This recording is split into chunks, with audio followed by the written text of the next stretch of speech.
Welcome to resonating organic. पिछले class में हमने पढ़ा था एसाइमेट्रिक सेंटर क्या होता है, कायरल कार्बन क्या होता है, किस तरह से पहचानते हैं कि किसी भी मॉलिक्यूल में कोई कायरल कार्बन उपस्थित है भी या नहीं। इसके बारे में हम बहुत डीप में उसको देख चुके थे। आज हम लोग पढ़ेंगे प्रेजेंटेशन ऑफ एसाइमेट्रिक सेंटर। अगर कायरल सेंटर है, कायरल कार्बन है मॉलिक्यूल के पास, तो उसको किस तरह से हम रिप्रेजेंट करेंगे, उस मेथड को आज सीखने जा रहे हैं, जिसमें से दो इंपॉर्टेंट है। एक तो यहाँ पर वेज फॉर्मूला लिखा है और एक है फिशर प्रोजेक्शन फॉर्मूला, जो कि आगे देखेंगे वो बहुत महत्वपूर्ण होने वाला है। तो कायरल सेंटर समझने और इसको रिप्रेजेंट करना उतना ही बेहद जरूरी है। और किस तरह से रिप्रेजेंट करते हैं, किस तरह से उसका नाम लिखते हैं आरएस कॉन्फ़िगरेशन में, वो आज के क्लास में हम लोग सीखने वाले हैं। तो चलिए बिना वक्त को जाया करते हुए क्लास को शुरू करते हैं और पढ़ते हैं प्रेजेंटेशन ऑफ एसाइमेट्रिक सेंटर। यहाँ पे एक एग्जांपल लिखा हुआ है, लैक्टिक एसिड, ये लिखा हुआ है CH3CHOHCOOH, ठीक, CH3CHOHCOOH। यहाँ पर एक फॉर्मूला है रिप्रेजेंट करने का, वेज फॉर्मूला। वेज फॉर्मूला हमने हाइब्रिडाइजेशन में भी देखा था। मीथेन मॉलिक्यूल, चूंकि एसाइमेट्रिक सेंटर पर जो भी कार्बन होगा वो sp3 हाइब्रिडाइज होगा, और इस तरह से उसको लिख सकते हैं हम, क्योंकि वो उसका ज्योमेट्री कैसा होता है, टेट्राहेड्रल। यदि दो एटम को एक प्लेन में रखें तो एक एटम प्लेन से बाहर जाएगा और एक एटम या ग्रुप प्लेन के अंदर चला जाएगा। Non planar structure tetrahedral. Hybridization में याद करें, उस ज्योमेट्री के बारे में हमने बहुत डिटेल से पढ़ा था। तो एक तो वही हो गया, वेज फॉर्मूला से रिप्रेजेंट कर सकते हैं। दो ग्रुप को प्लेन ऑफ पेपर में रखेंगे तो एक ग्रुप प्लेन के बाहर चला जाएगा और एक ग्रुप प्लेन के अंदर चला जाएगा, और इस रिप्रेजेंटेशन को, कायरल कार्बन के इस रिप्रेजेंटेशन को हम लोग कहते हैं वेज फॉर्मूला। ये उतना इंपॉर्टेंट नहीं है, ये पहले भी हम देख चुके हैं। नया जो इसमें सीखने वाली बात है वो है फीचर प्रोजेक्शन फॉर्मूला। देखिए, feature projection formula, feature projection formula, इसमें क्या करते हैं हम, अप डाउन मेथड अपनाते हैं। दो ग्रुप अप रहता है और दो ग्रुप डाउन रहता है। देखिए, दो ग्रुप अप है और दो ग्रुप डाउन है। इसको सिंपल रिप्रेजेंट करते हैं, एक क्रॉस बनाएंगे। क्रॉस पर जो सेंटर होगा, यहाँ पर जहां पर इंटरसेक्शन हो रहा है दो लाइंस का, इसी को बोलते हैं कायरल सेंटर। ये किसको रिप्रेजेंट करेगा, ये रिप्रेजेंट करेगा कायरल सेंटर, कायरल सेंटर। और जो कायरल सेंटर से ग्रुप लगा हुआ है चारों, उस चारों को हम लोग चार सिरे पर दिखा देंगे। ये रिप्रेजेंटेशन कहलाता है फीचर प्रोजेक्शन रिप्रेजेंटेशन। ये बहुत इंपॉर्टेंट है और बहुत सिंपल भी है। जैसे यहाँ पर देखें, इस कंपाउंड में ये कार्बन कायरल है। अगर इसको इस रिप्रेजेंटेशन के तहत रिप्रेजेंट करना है तो आप, एक कायरल है तो आप दो लाइन बनाएंगे, एक इंटरसेक्शन पॉइंट। ये एक सी स्टार हो गया, और इस पर जो चार डिफरेंट एटम ग्रुप लगे हुए हैं, बस उसको यहाँ पर दिखा देना है। पहला कौन है, H, एक कौन है, OH, एक ग्रुप कौन सा है, ये देखें, मिथाइल CH3, और एक ग्रुप कौन सा है, इथाइल C2H5। बस यही रिप्रेजेंटेशन करते हैं हम फीचर प्रोजेक्शन। यहाँ पे भी वही बात है, आप पहले पहचानें कि इसमें कितने कायरल कार्बन है, तो बस एक ही कायरल कार्बन इसमें उपस्थित है, यहाँ पे है। तो आप जब लाइन बनाएंगे तो दो लाइन बनाएंगे, एक इंटरसेक्शन पॉइंट होगा। तो ये हो गया हमारा ये वाला कायरल सेंटर, और चारों डिफरेंट एटम और ग्रुप को यहाँ पर हम शो कर देंगे। एक हाइड्रोजन है, एक क्या है, OH। इस ग्रुप को एक साथ भी लिख सकते हैं, C2H5 है ये, और ये क्या है, CH2OH। डन। यहाँ पे देखिए, इसमें दो कायरल सेंटर है, एक C स्टार यहाँ पे है और एक C स्टार यहाँ पे है। तो एक अगर इंटरसेक्शन बनाएंगे तो दो कायरल सेंटर को हम लोग इंडिकेट नहीं कर पाएंगे। तब कैसे करेंगे हम, एक वर्टिकल लाइन और दो हॉरिजॉन्टल लाइन। यहाँ पर जो दो इंटरसेक्शन पॉइंट है, दोनों ही कायरल सेंटर है। अब जो ग्रुप लगा हुआ है वो दिखा दे। मान ले C स्टार यहाँ वाला ये है, इसके साथ H, OH और CH3 लगा हुआ है, तो जोड़ देते हैं H, OH एंड CH3, और नीचे तो ये पूरा ग्रुप लगा ही है। अब यहाँ पर क्या है, ये C स्टार के साथ क्या लगा हुआ है, H, OH और C2H5। कहीं भी आप जोड़ दे कोई फर्क नहीं पड़ता, H, OH, C2H5। रिप्रेजेंटेशन करने में बस आपको ये ध्यान रखना है कि चारों डिफरेंट एटम ग्रुप को उस सेंटर से क्या कर देना है, जोड़ देना है। बाकी नोमेनक्लेचर आरएस कॉन्फ़िगरेशन से कैसे होता है वो अलग चीज है, लेकिन रिप्रेजेंटेशन कोई इधर भी C2H5 लिख दे, इधर भी H लिख दे, उससे कोई फर्क नहीं पड़ेगा। ये यही कायरल है। हो सकता है उसका कॉन्फ़िगरेशन बदल जाएगा, जो हम लोग आगे सीखने वाले हैं। तो यहाँ हमने सीखा रिप्रेजेंटेशन ऑफ कायरल कार्बन। अब देखते हैं RS configuration of asymmetric centre. It is very important.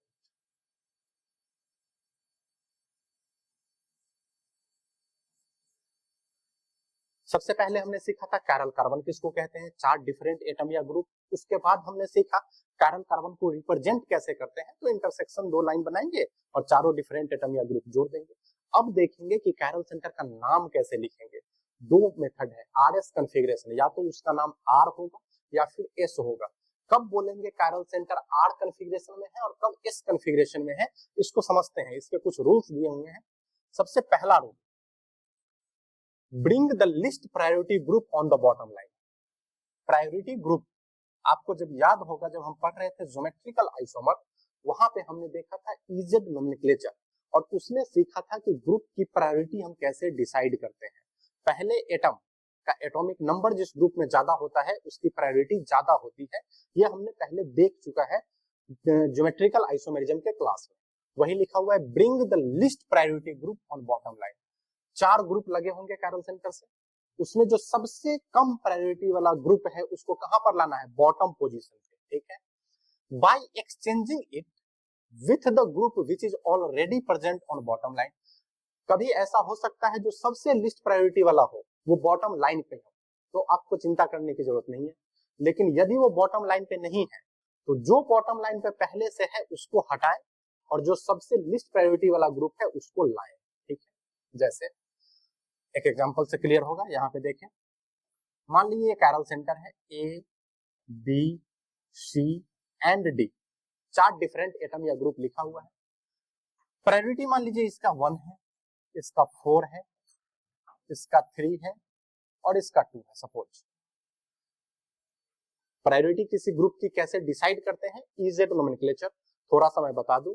पहले एटम का एटॉमिक नंबर जिसका ज्यादा होता है उस ग्रुप की प्रायोरिटी हम ज्यादा मानते हैं। उस बेस पे हमने मान लिया, सपोज किया कि ये 1 पे आया, ये 2 प्रायोरिटी है, ये तीसरी प्रायोरिटी है और ये इसकी चौथी प्रायोरिटी है, यानी सबसे कम प्रायोरिटी चौथे वाले की है, बी ग्रुप की। पहले वाले रूल के हिसाब से सबसे लिस्ट प्रायोरिटी यानी बी चौथा नंबर पे जो है उसको लाएंगे बॉटम लाइन पे। कहां लाएंगे, बॉटम लाइन पे। तो बॉटम वाले को कहां ले जाएंगे, इसके पोजीशन पे। एक्सचेंज करेंगे लिस्ट प्रायोरिटी को बॉटम पे और जो बॉटम पे है उसको वो पोजीशन दे देंगे, ठीक है। कर दिए एक्सचेंज। बी को कहां ले गए, नीचे। क्यों ले गए, क्योंकि इसकी प्रायोरिटी सबसे कम है। उसके जगह पर किसको ले गए, डी। ये पहला रूल कह रहा है, ठीक है। दूसरा क्या कहता है, also exchange the remaining 2 group. जब आपने यदि इसको बदला है तो आप अलग अलग जो 2 ग्रुप है उसको भी चेंज करें। सिर्फ एक जगह एक्सचेंज ऑफर नहीं चलेगा, दोनों जगह चलेगा। आप इसको भी क्या करेंगे, एक्सचेंज करेंगे आपस में। सी कहां चला जाएगा, ऊपर, और ए कहां आ जाएगा, यहाँ। चलिए, प्रायोरिटी आपकी सबको याद है, नीचे वाली की तो सबसे कम होगी, ये तो फिक्स है। बी का कितना है, 4, ए का कितना था 1, सी का कितना था 2 और डी का कितना है 3।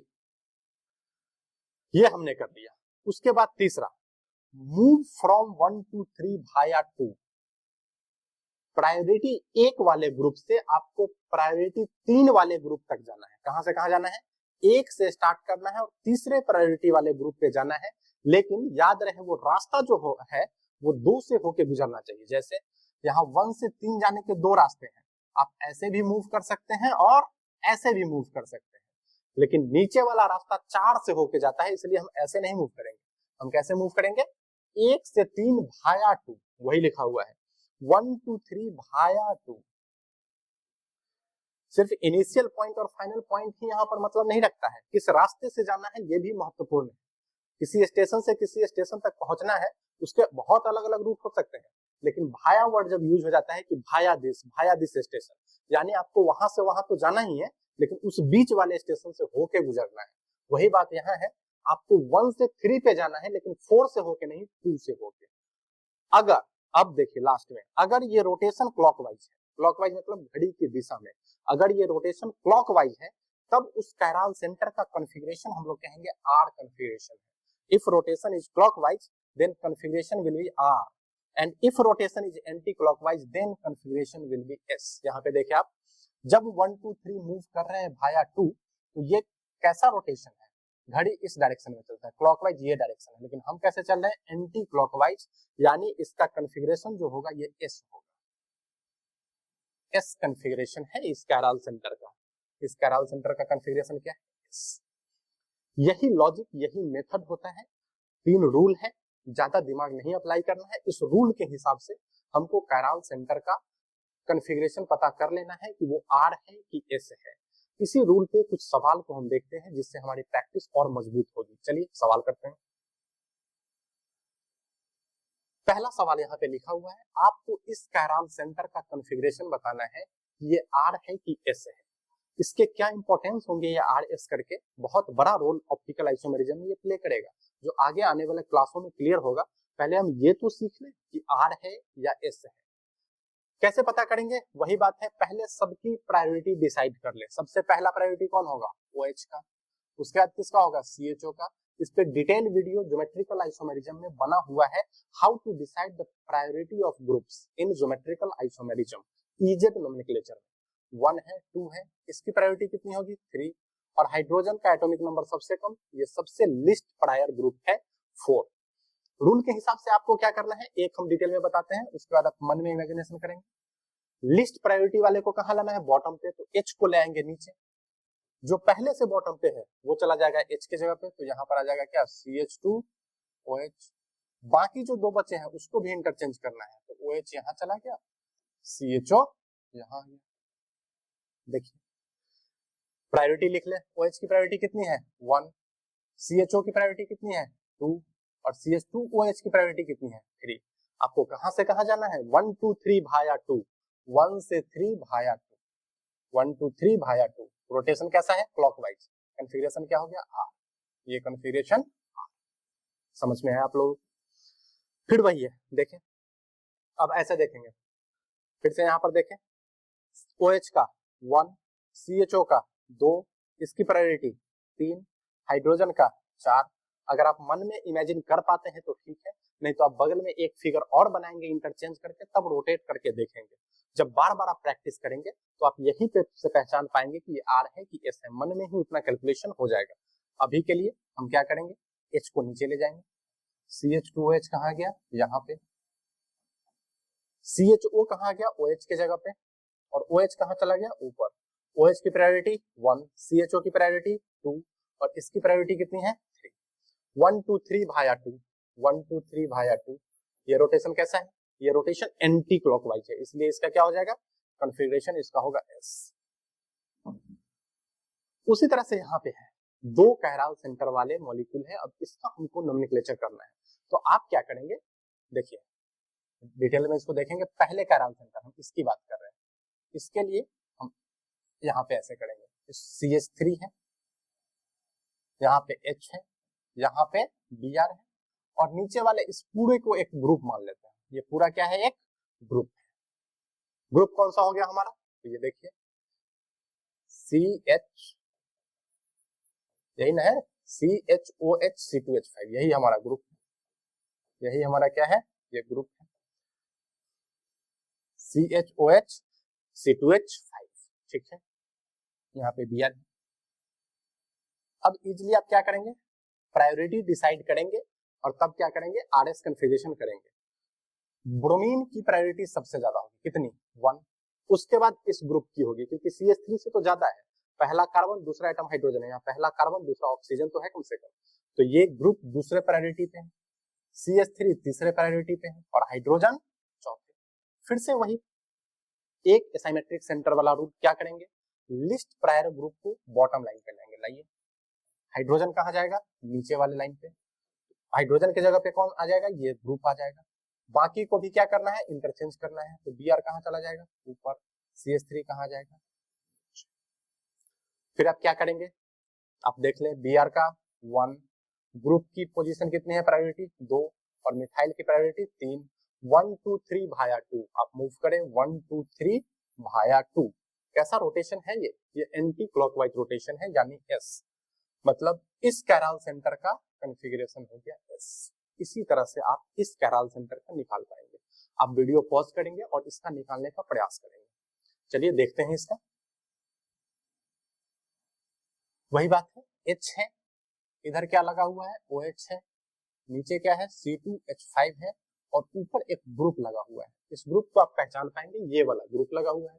क्या है ग्रुप, ये CHBr CH3, यही ग्रुप है। यही हमारा क्या है, ग्रुप है। फिर से इसकी प्रायोरिटी कैसे डिसाइड करेंगे, पहले देख ले। प्रायोरिटी ये क्या हो गया, 1। ग्रुप की प्रायोरिटी 2, इथाइल से ज्यादा प्रायर है। इथाइल की प्रायोरिटी 3, हाइड्रोजन की प्रायोरिटी 4। लिस्ट प्रायर ग्रुप को बॉटम लाइन पे लाएं, यहाँ से रिप्लेस करें इसके साथ, बाकी 2 को भी क्या करें, एक्सचेंज करें। यहाँ से जो बनेगा देखिए, हाइड्रोजन नीचे गया, C2H5 यहाँ आया, OH यहाँ आया और ग्रुप यहाँ आया। OH की प्रायोरिटी 1, ग्रुप की प्रायोरिटी 2, C2H5 की priority 3, move from 1 to 3 Bhaya 2, 1 to 3 भाया 2। ये रोटेशन कैसा है, 1 to 3 भाया 2। ये रोटेशन क्लॉकवाइज है, देख पा रहे हैं आप, क्लॉकवाइज घड़ी की दिशा में रोटेट कर रहे हैं, इसलिए इसका कन्फिगरेशन था। तो 2 एसाइमेट्रिक सेंटर रहे तो भी हम RS कन्फिगरेशन कर पाएंगे। आप यकीन माने, जब बार बार इस क्वेश्चन को प्रैक्टिस करेंगे तो ये सब करने की जरूरत नहीं पड़ेगी। आप यहाँ सोच के लिख देंगे, अच्छा इसका निकालना है तो नीचे एक ग्रुप होगा, तो हाइड्रोजन यहाँ, Br यहाँ, ये सेकंड पे, Br ऊपर, 1 2 3 की तरफ जाना है। कैसा हो जाएगा, S। समझ पा रहे हैं? यहाँ पे निकालना है, देखिए यहाँ पे निकाले आप, Br की प्रायोरिटी 1, इस ग्रुप की जो प्रायोरिटी होगी वो कितनी होगी, 2, मिथाइल की प्रायोरिटी 3 और हाइड्रोजन की प्रायोरिटी 4। देखिए हम मन में कैसे कैलकुलेट करते हैं, हाइड्रोजन तो यहाँ आएगा तो ग्रुप ऊपर चला जाएगा, हाइड्रोजन यहाँ, ग्रुप ऊपर, और Br यहाँ, तो Br से ग्रुप कब CH3 ऐसे घूमेंगे, यानी इसका कन्फिगरेशन S R आएगा। सॉरी, क्लॉकवाइज घूम रहे हैं तो इसका कन्फिगरेशन क्या होगा, R। नीचे वाले देखें, OH की प्रायोरिटी 1, ये यहाँ आ जाएगा, H यहाँ आ जाएगा, ऊपर ग्रुप था तो ग्रुप कहाँ चला जाएगा, यहाँ, और C2H5 यहाँ। बात समझ में, तो 1 2 3 ऐसे घूमेंगे, ये S हो जाएगा। अब करके देखिए, पहले का लिखे, CH3 Br H और नीचे क्या है, ग्रुप। ग्रुप कौन सा है, CHOH C2H5, 2 नंबर की प्रायोरिटी आएगी, Br पहले, उसके बाद ये, उसके बाद CH3। तो इसकी प्रायोरिटी कितनी है, 1, ग्रुप की प्रायोरिटी कितनी है, 2, मिथाइल की प्रायोरिटी 3, हाइड्रोजन की प्रायोरिटी 4। क्या करेंगे, लिस्ट प्रायर ग्रुप को यहाँ लाएंगे, तो इसको भी आपस में एक्सचेंज करेंगे, इससे जो फिगर बनेगा ये क्या बनेगा, H यहाँ आ जाएगा, ग्रुप यहाँ आ जाएगा, CH3 यहाँ गया और Br ऊपर गया। Br की प्रायोरिटी 1, ग्रुप की प्रायोरिटी 2, मिथाइल की प्रायोरिटी 3, मूव करेंगे 1 2 3 भाया 2, तो ये हमारा रोटेशन होगा। ये रोटेशन कैसा है, ये रोटेशन क्लॉकवाइज है, इसलिए कन्फिगरेशन R, वही हमने लिखा है, उसका कन्फिगरेशन क्या होगा, R। इसकी अगर बात करें तो वही बात है, यहाँ पर देखें, ये H, ये C2H5, यहाँ पे क्या है, OH, ऊपर क्या है, ग्रुप। ग्रुप की प्रायोरिटी कितनी होगी, 2 होगी, OH की 1, ग्रुप की 2, इथाइल की 3 और हाइड्रोजन का 4। लिस्ट प्रायर ग्रुप को आप लाएंगे बॉटम पोजीशन पे by exchanging it with group already present on the bottom line. बाकी 2 को भी क्या कर देंगे, एक्सचेंज कर देंगे। H यहाँ आ गया, OH यहाँ आ गया, ये क्या है हमारा C2H5 और यहाँ पे क्या आ गया, ग्रुप। इसका क्या था, 1, ग्रुप की प्रायोरिटी 2, C2H5 की प्रायोरिटी 3। आपको मूव कैसे करना है, 1 to 2 भाया 3, 1 to 2 भाया 3, 1 से 2 की तरफ जाना है लेकिन 3 से होते हुए। ये रोटेशन कैसा है, क्लॉकवाइज या एंटी क्लॉकवाइज, आप देख रहे हैं ये क्लॉकवाइज। 1 2 3, अच्छा तो ये भी क्या हो जाएगा, R। सॉरी यहाँ पे गलत से S लिखा हुआ है, ये भी क्या हो जाएगा, R। इस तरह से हम क्या कर पाएंगे, रोटेशन कर पाएंगे OH, ग्रुप और C2H5, ठीक है।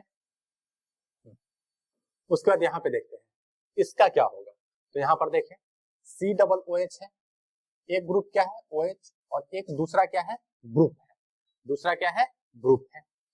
यहाँ पर COOH की प्रायोरिटी ज्यादा होगी और ग्रुप की प्रायोरिटी तीसरे नंबर पे आएगी। बात समझ में आ रही है ना, ये 1 और ये क्या होगा 2 और ये पूरा का पूरा जो ग्रुप होगा वो 3 नंबर पे आएगा। चलिए ग्रुप यहाँ, हाइड्रोजन यहाँ, OH यहाँ, COOH यहाँ, 1 2 3 घूमेंगे कैसे, क्लॉकवाइज। क्या हो जाएगा कन्फिगरेशन, R। नीचे वाले का देखते हैं, ग्रुप की प्रायोरिटी 3 नंबर पे नहीं जाएगी, ग्रुप की प्रायोरिटी 2 नंबर पे जाएगी इस पर, ठीक है। OH, अच्छा रुक जाइए एक बार फिर से करते हैं, देख लेते हैं। ग्रुप की प्रायोरिटी 3 नंबर पे, ठीक है। OH COOH, यहाँ पे क्या है H और नीचे क्या है ग्रुप। OH की प्रायोरिटी सबसे अधिक 1 पे, उसके बाद COOH की, ठीक है, उसके बाद इसकी, उसके बाद ये क्या करेंगे आप एक्सचेंज करेंगे, इसको भी क्या करेंगे एक्सचेंज करेंगे, कर दिए। ग्रुप ऊपर हाइड्रोजन नीचे, OH ऊपर COOH इधर।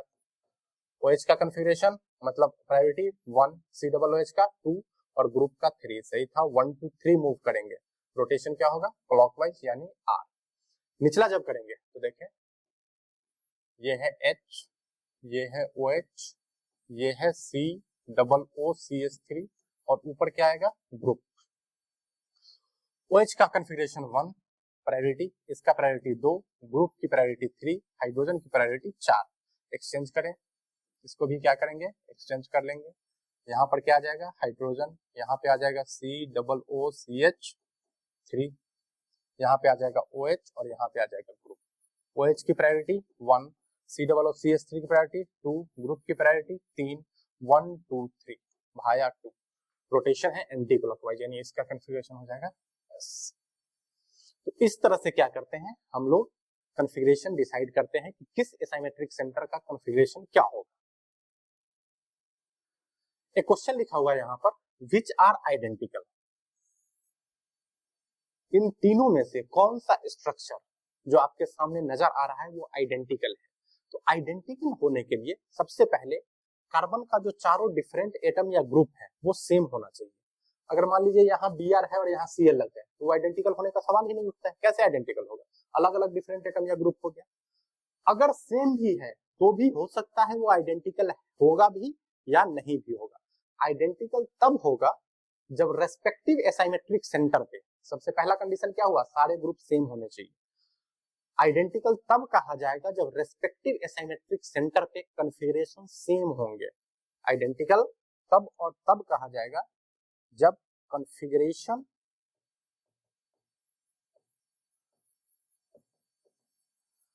इज सेम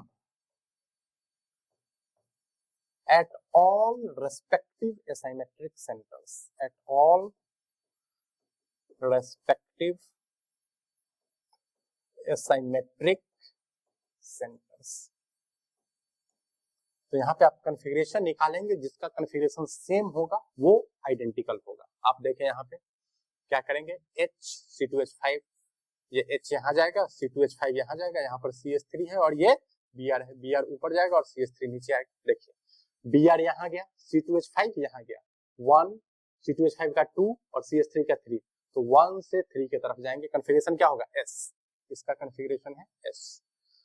यहाँ पर देखिए C2H5 है और H है, ये यहाँ Br और CH3 ये यहाँ, C2H5 कहाँ गया दो वाला यहाँ और Br कहाँ गया यहाँ, तो ये ऐसे घूमेगा Br से C2H5 की तरफ, तो ये कन्फिगरेशन कैसा है ये R हो गया, दिस इज R। अच्छा इसको देखें CH3H लिस्ट वाला को नीचे लाएं, इसको भी क्या करें आप एक्सचेंज करें, नजर में रखें कौन सा ग्रुप कहाँ गया, Br कहाँ गया यहाँ, जिसकी प्रायोरिटी 1, C2H5 यहाँ और CH3 यहाँ, तो 1 2 3 कैसे घूमेंगे आप इस तरह से घूमेंगे। देख पा रहे हैं Br कहाँ आया यहाँ पे, C2H5 ऊपर, तो 1 2 और CH3 इधर, तो ये भी ऐसे ही घूम रहे हैं, इसका भी कन्फिगरेशन क्या होगा R। तो आप देखिए 2 and 3 जो है ये आइडेंटिकल है, 2 and 3 क्या है identical, option C 2 and 3 are identical, क्योंकि रेस्पेक्टिव एसाइमेट्रिक सेंटर पे कन्फिगरेशन क्या है सेम। एक लास्ट क्वेश्चन है, आप यहाँ पे देखें, यहाँ पे विच आर आइडेंटिकल, ये 1 है, ये 2 है, ये 3 है। पहले देखें सारे एटम या ग्रुप समान है कि नहीं, सब में, तो सब में समान है। पहले एसाइमेट्रिक सेंटर पे Br CH3H और ये वाला ग्रुप सब में सेम है, कोई भी डिफरेंट एटम या ग्रुप नहीं है। चलिए अब देखेंगे कि तीनों स्ट्रक्चर आइडेंटिकल तब होगा जब रेस्पेक्टिव एसाइमेट्रिक सेंटर पे कन्फिगरेशन समान हो, यानी इसका रेस्पेक्टिव एसाइमेट्रिक सेंटर कौन होगा ये वाला, ना कि ये वाला, क्योंकि Br CH3H और ग्रुप वाला यही है, यहाँ भी Br CH3H वाला ग्रुप है। All configuration at all respective asymmetric centers should be same। अब इसका कन्फिगरेशन निकालेंगे तो देखें ग्रुप की प्रायोरिटी इस केस में कितनी आएगी 2 आएगी और Br की प्रायोरिटी 1। तो देखिए ये ग्रुप जाएगा यहाँ, Br आएगा यहाँ, तो 1 2 घूमेंगे कैसे, 3 की तरफ ऐसे जाएंगे, तो ये आ जाएगा हमारा S एंटी क्लॉकवाइज। नीचे देखें यहाँ पर OH की प्रायोरिटी 1, यहाँ पर ग्रुप है, तो OH इधर ग्रुप इधर, क्योंकि H यहाँ आएगा, OH इधर ग्रुप इधर, घूम रहे कैसे रहे हैं, क्लॉकवाइज। तो कन्फिगरेशन इसका क्या हो गया, R। चलिए इसमें देखते हैं, ये ग्रुप है तो ग्रुप ऊपर जाएगा, H नीचे आएगा, ग्रुप 2 वाला यहाँ आ गया, यहाँ पर Br है 1, तो 1 2 3 ऐसे घूमेंगे, ये कैसा है, R। ये कैसा होगा, तो देखिए ग्रुप ऊपर है, यहाँ पर H इधर आएगा, OH ऊपर ग्रुप इधर, कैसे घूमेंगे, इस तरह से, ये आ जाएगा S।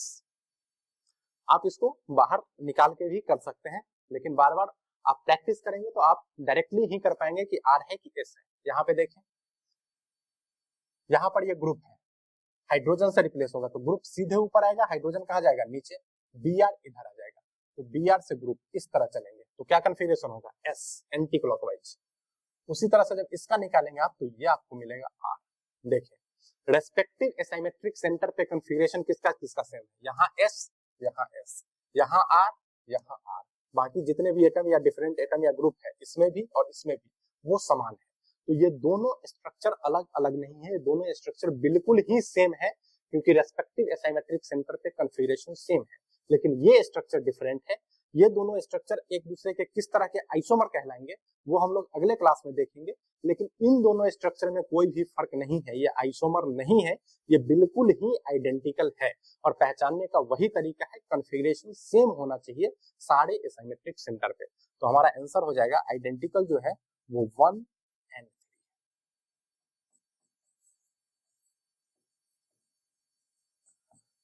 इस क्लास में हमने सीखा कि आरएस कन्फिगरेशन कैसे करते हैं एसाइमेट्रिक सेंटर का। अगले क्लास में जब आएंगे तब हम ऑप्टिकल आइसोमर की बात करेंगे, और आज के क्लास में जो हमने सीखा है वो किस तरह से अप्लाई करेंगे और ये पता कर पाएंगे कि कौन सा किस तरह का आइसोमर है, इनैंसियोमर क्या होता है, डाइस्टेरियोमर क्या होता है, ये सब जो टर्म है वो अगले क्लास में एक्सप्लेन करेंगे। तब तक आप इसको रिवाइज करें। धन्यवाद।